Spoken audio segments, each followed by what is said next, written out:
বাংলাদেশ শুধুমাত্র সরকারি চাকরিজীবীদের। এই দেশে ভালো থাকার অধিকার শুধুমাত্র যারা সরকারি চাকরি করে তাদের আছে। অন্যান্য পেশায় যারা আছে তাদের এদেশে ভালো থাকার কোনো অধিকার নাই আসলে।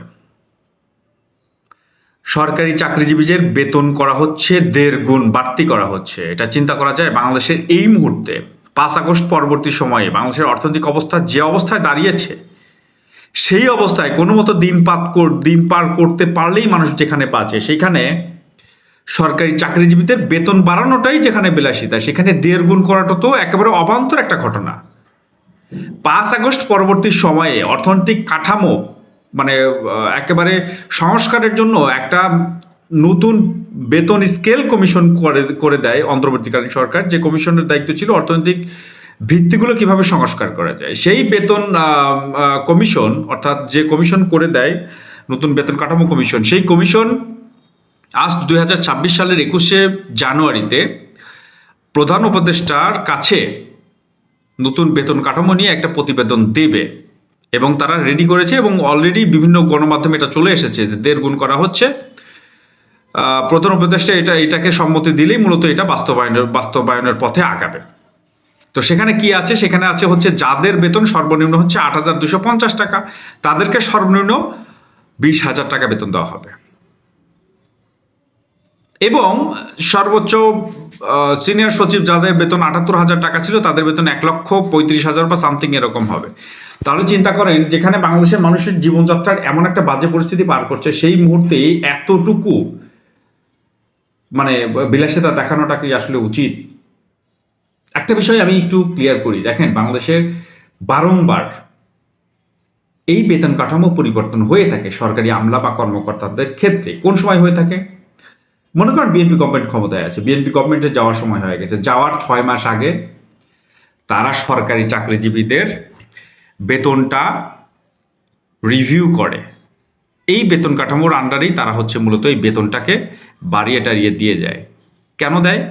সেটা আওয়ামী লীগ হোক, বিএনপি হোক, কেন দেয়? সেটা দেয় কারণ হচ্ছে এই যে সরকারি আমলারা, সরকারি কর্মকর্তারা, মূলত জাতীয় নির্বাচনে কিন্তু এই সরকারি কর্মকর্তা কর্মচারীরাই মূল ভূমিকা পালন করে।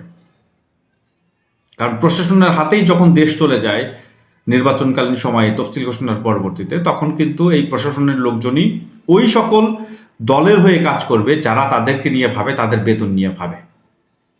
যখন আওয়ামী লীগ অথবা বিএনপি শেষ সময়ে লাস্ট ৬ মাস আগে যখন তাদের বেতন রিভিউ করে বাড়িয়ে ডাবল করে দিয়ে যাবে, তখন কিন্তু তারা তাদের পক্ষেই কাজ করবে। এই আশায় প্রত্যেকটা রাজনৈতিক দল ক্ষমতায় শেষ হওয়ার ৬ মাস আগে এই বেতন কাঠামোকে ডাবল করে দিয়ে যায়। কিন্তু অন্তর্বর্তীকালীন সরকার এই যে কাজটা করলো, তাদের কি মানে কোন প্রেক্ষিতে করলো? তাদেরকে নির্বাচন করে ক্ষমতায় আসার ওই অভিপ্রায় আছে, অভিলাষ আছে? থাকার তো কথা না। একটা কথা বারংবার বলা হচ্ছিল আওয়ামী লীগের শেষ সময়ে, যে বাংলাদেশে একটা কিংস পার্টি তৈরি হচ্ছে। ৫ আগস্ট পরবর্তী সময় আওয়ামী লীগ পালিয়ে যাওয়ার পরবর্তীতেও কিন্তু এই কিংস পার্টি নিয়ে খুব বেশি মাতামাতি হয়েছে এবং এই কল্পিত কিংস পার্টির প্রধান ধরা হয়েছিল ডক্টর মোহাম্মদ ইউনূসকে। আর এই কিংস পার্টির নাম হচ্ছে এনসিপি।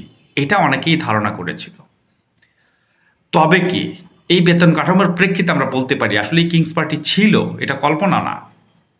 এই কিংস পার্টির প্রধান উপদেষ্টা আমাদের এবং আরও তার যে সাঙ্গপাঙ্গগুলো আছে, তারা এই কিংস পার্টির অন্যতম রুলস মেকার। তা না হলে এই মুহূর্তে এসে তাদের শেষ সময়ে ১৫ দিন, ২০ দিন, ১ মাস আছে তাদের ক্ষমতা, এই সময় এসে নতুন বেতন কাঠামো এসে ১.৫ গুণ বাড়ায়। ভাই, মানুষের জীবন বাইর হয়ে যাচ্ছে এই মুহূর্তে, জীবন ধারণ করতে পারতেছে না। চালের কেজি ২০ টাকা বেড়েছে, এই দিক দিয়ে সেই আকিজ বশির সাহেব বললো যে পদ্মা সেতুর জন্য ২০ টাকা করে পার কেজি চালের দাম বেড়েছে। যাই হোক, বেড়েছে তো, গরিব মানুষ তো চাল কিনে খাচ্ছে। তাহলে যদি বেড়েই থাকে তাহলে মানুষের জীবনযাত্রার অবস্থা খুবই খারাপ। সেখানে সরকারি চাকরিজীবীরাই শুধু ডাবল বেতন পাবে। এই টাকা কোত্থেকে আসে? সরকারি চাকরিজীবীদের টাকার মেশিন আছে? এই টাকা তো আমাদের কাছ থেকে নিচ্ছে, তাই না? আমাদের কাছ থেকে নিয়ে আমাদের টাকা সরকারি চাকরিজীবীদের বারংবার বাড়ানোর পরই বাড়াই যাচ্ছে। এই লাস্ট ১৫ বছরে কয়বার তাদের স্যালারি রিভিউ হয়েছে? ভাই, আমাদের কি আসলে বাঁচার অধিকার নাই? আমরা সরকারি চাকরি করি না জন্য? নাই? আমাদেরকে আসে, আমি একটা টিন করলে ফের আমাদের মানে ভ্যাট রিটার্ন দিতে হচ্ছে কত টাকা, এই দিতে হচ্ছে ওই দিতে হচ্ছে। আসলে আমাদেরকে এই দেশে থাকার অধিকার নাই?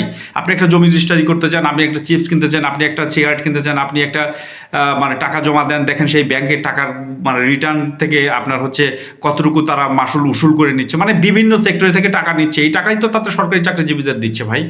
আমার টাকা কেন সরকারি চাকরি দিতে? এবং কয়েকদিন পর পর তারা বাড়ায় বাড়ায় দিচ্ছে, ডাবল করে দিচ্ছে, 3 গুণ করে দিচ্ছে, 4 গুণ করে দিচ্ছে। মানে দেশে কি শুধুমাত্র সরকারি চাকরিজীবীদেরই বাঁচার অধিকার আছে? আমরা আসলে বাঁচবো না? কি বলবেন ভাই? আমার দেশের শ্রমজীবী মানুষের কথা সরকার চিন্তা করে না। আমার জীবীর প্রাইভেট সেক্টরে চাকরি করে তাদের কথা চিন্তা করতেছে না। আমার জীবী যারা আমার দেশে যারা ব্যবসা করতেছে, যারা অন্য পেশায় আছে, যারা রেমিটেন্স যোদ্ধা, তাদের কথা চিন্তা করতেছেন না। শুধুমাত্র সরকারি যারা মাত্র পাও চাটতে পারবে, যারা ক্ষমতায় আনতে পারবে, তাদের কথাই আপনারা চিন্তা করবেন? এটা কেমন কথা? আপনাকে ভাবতে হবে, এই দেশ নিয়ে ভাবতে হবে। এই দেশে শুধুমাত্র সরকারি চাকরিজীবীরা বাস করে না। এই দেশে সাধারণ মানুষ বাস করে, এই দেশে কৃষক বাস করে, হ্যাঁ, যাদের শ্রমে মানে ঘামে আমরা 2 বেলা 2 মুঠো খেতে পারি। 68,000 গ্রামের মধ্যে 86% মানুষ কৃষি নির্ভর এই দেশে। কৃষকদের নিয়ে ভাবেন। যারা ক্ষমতায় আপনাদের আনবে শুধু তাদেরকে নিয়ে ভাববেন না প্লিজ। আমরা বাঁচতে চাই এদেশে, স্বাভাবিকভাবে বাঁচতে চাই। আপনি দিনের পর দিন বিদ্যুতের উপর ভ্যাট বসাচ্ছেন, আপনি দিনের পর দিন গ্যাসকে প্রাইভেট সংস্থায় দিয়েছেন, তারা 1,000 টাকার গ্যাস নিচ্ছে হচ্ছে 2500 টাকা। ঢাকা শহরের মানুষের আজকে হাহাকার। তারা কিভাবে রান্নাবান্না করে খাবে, কি করবে, মানে কি বলবো আসলে, কি একটা অবস্থা। এই দেশের ভ্যাট ট্যাক্স দিয়ে দিতে মানুষের জীবন শেষ। সেইখানে আপনারা শুধুমাত্র সরকারি চাকরিজীবীদের নিয়ে চিন্তা করতেছেন। আমরা কি এই দেশে ভাড়া আসছি? এদেশের নাগরিক না আমরা? আমাদেরকে সরকার গঠনে কোনো ধরনের ভূমিকা নাই? আমরা কি ভোট প্রদান করি না? আমরা আসলে আর 10টা মানুষের মতো বাঁচতে চাই। ওকে? তো ভালো থাকবেন সবাই। আশা করি এটার প্রতিবাদ করবেন। সকলের জন্য শুভকামনা। ভালো লাগলে অবশ্যই সাবস্ক্রাইব করবেন।